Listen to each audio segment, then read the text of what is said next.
ข้ออภัยสำหรับวิดีโอนี้อาจจะเฮิ่งนิดนึงแล้วก็ขออนุญาตฝากส่อง TikTok เล็กๆน้อยๆของคอยแด่ขอบใจสบายดีทุกคนถ้าว่าถึงทวีปแอฟริกาหลายคนนึกถึงทะเลทรายซาฮาราช้างสิงโตหรือชนเผ่าลึกลับแม่นบ่แต่ฮู้บ่ว่าเบื้องหลังภาพเหล่านั้นทวีปแอฟริกาแม่นดินแดนต้นกำเนิดของมนุษย์อารยธรรมที่ยิ่งใหญ่และกำลังกลายเป็นหนึ่งในทวีปที่มีศักยภาพทางเศรษฐกิจหลายที่สุดในโลกมื้อนี้เราจะพาไปเบิ่งการพัฒนาของทวีปแอฟริกาตั้งแต่ยุคหินฮอดยุคเศรษฐกิจดิจิตอลไปเริ่มกันเลย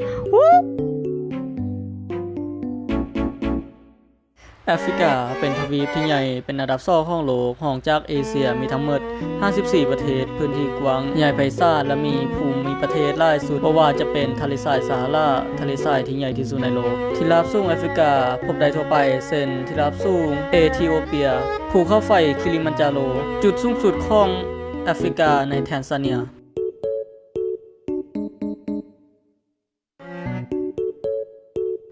แม่น้ำไนล์ยาวที่สุดในโลกไล่ผ่านหลายประเทศรวมถึงอียิปต์ลักษณะภูมิสันฐานประเทศเหล่านี้มีผลต่อการพัฒนาด้านการเกษตรการตั้งถิ่นฐานและการติดต่อค่ายระหว่างภูมิภาคต่างๆ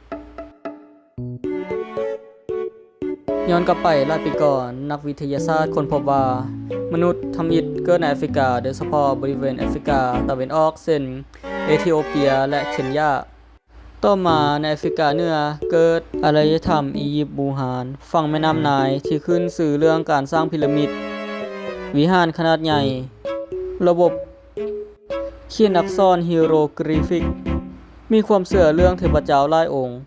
เฮ็ดให้อียิปต์กลายเป็นหนึ่งในอารยธรรมที่ยิ่งใหญ่ที่สุดของโลกโบราณแอฟริกาบ่ได้มีแต่อียิปต์ในแอฟริกาตะวันออกเคยมีอาณาจักรที่ร่ำรวยแบบพ่อมีตาอาณาจักรกานาอาณาจักรมาลีมีกษัตริย์ชื่อว่าแมนซามูซาที่ได้ชื่อว่าเป็นหนึ่งในคนร่ำรวยที่สุดในประวัติศาสตร์โลกอาณาจักรส่งให้อาณาจักรเบนินและอาณาจักรอักซูมในแอฟริกาตะวันออกสิ่งที่เฮ็ดให้อาณาจักรเหล่านี้รุ่งเรืองแม่นทองคำและเกลือที่กลายเป็นสินค้าหลักในการค้าขายผ่านทางทะเลทรายซาฮารารวมถึงการติดต่อกับโลกอาหรับและยุโรปโอ้ค่อยว่าค่อยจะเรียงหัวข้อนี้แล้วได้เพราะว่ามันโหดหายโหดในศตวรรษที่15 ศาสตร์ยุโรปบุกเข้ามาละอาณานิคมในแอฟริกาเพื่อแย่งสิ่งทรัพยากรธรรมชาติบ่ว่าจะเป็นทองคำเพชรทาสหรือพื้นที่การเกษตรประเทศอย่างอังกฤษฝรั่งเบลเยียมสเปนและโปรตุเกสต่างเข้าครอบครองพื้นที่จนเกือบทั้งทวีปแอฟริกาโดนแบ่งแยกเส้นเขตแดนแบบบ่สนชนเผ่าพื้นเมืองเลยจนเกิดปัญหาชนเผ่าเพื่อขัดแย้งกันเองจนทุกวันนี้ภายหลังสงครามโลกครั้งที่2หลายประเทศในแอฟริกาเริ่มประกาศเอกราชเช่นกานาในปี 1957 และตามมาโดยอีกหลายประเทศจึงได้รับอิสระแต่ก็เจอปัญหาใหญ่เช่นความยากจนสงครามกลางเมืองการปกครองที่บ่มั่นคงและการพึ่งพาเศรษฐกิจจากชาติตะวันตกหลายโพด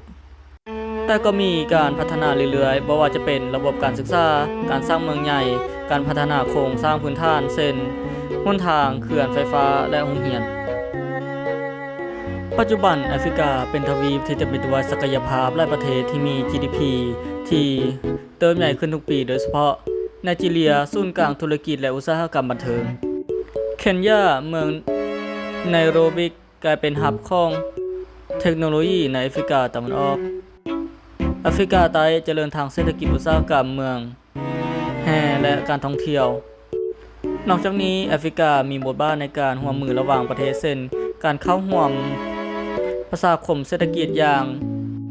แอฟริกันยูเนี่ยนและกำลังเป็นที่สนใจของนักลงทุนจากทั่วโลกการศึกษาพัฒนาของ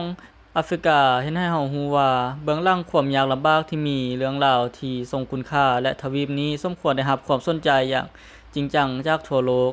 บ่แม่นแต่ในตำราแต่เป็นในแง่มุมของมนุษย์และการพัฒนาอย่างยั่งยืนไปเก็บไฟดำ